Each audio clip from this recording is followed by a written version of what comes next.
Drill is an app for designing marching band formations on a football field. This video will focus on teaching you the basics of creating and editing basic drill formations with straight line segments. The next instructional video, titled Advanced Formation Paths in Drill, will provide details on more advanced features like curved formation paths. Okay, to design a marching formation in drill, you'll need to create something called a formation path. To create a formation path, click on the pen tool at the top of the library of available objects on the left. You'll notice a change in the mouse pointer. The mouse pointer changes from the default arrow to a pen. The current mouse pointer indicates which mode you're in, either the default vector mode for moving and resizing objects on the canvas, or pen mode for creating new formation paths. You can also switch between the two modes using keyboard shortcuts. Press the V key to switch to the default vector mode for moving and resizing objects.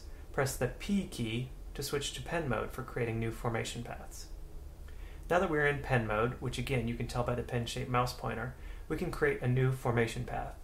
To begin, single-click anywhere on the canvas. This inserts the initial point in our formation path. Now move your mouse pointer to another location on the canvas and single-click again to insert another point in the formation path. Note that I'm not dragging here, I'm just single-clicking, releasing the mouse button and moving the cursor to a new position without dragging. Also note that you can see small orange X's along our formation path. These, of course, represent the cast members that make up our formation.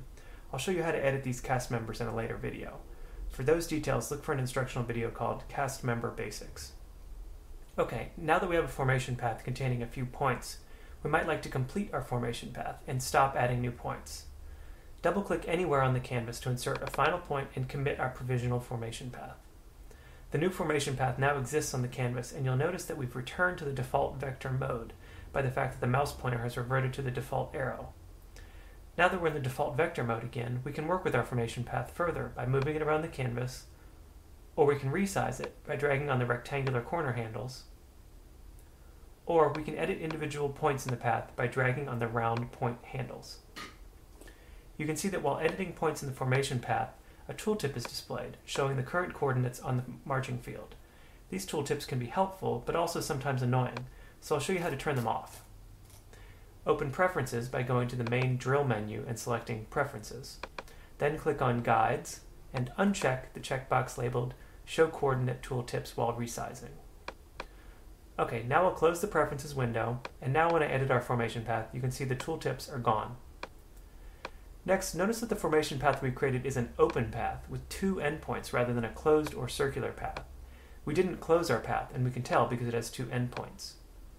We can close an existing path by right-clicking and selecting Close Path from the context menu that appears.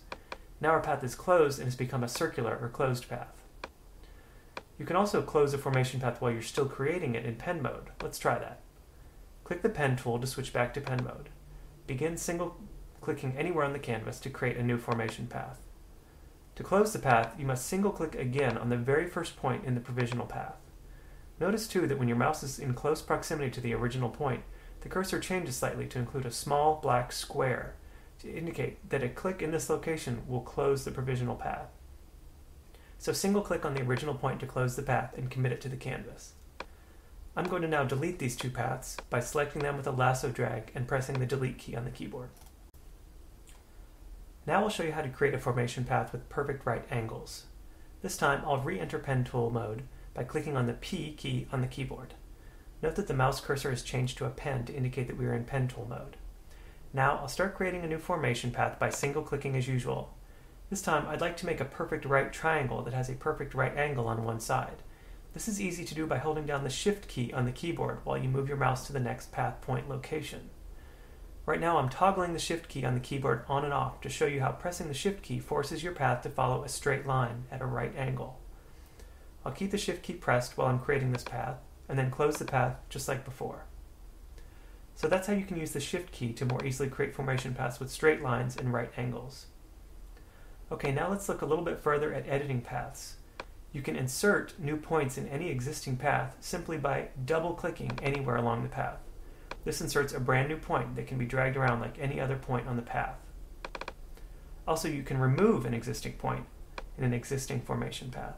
Just double-click on an existing point. It will disappear immediately. Remember that if you make any change you don't like, you can always undo your change with the standard Mac Command-Z keyboard command, just like any other Mac app. And that's it for Formation Path Basics.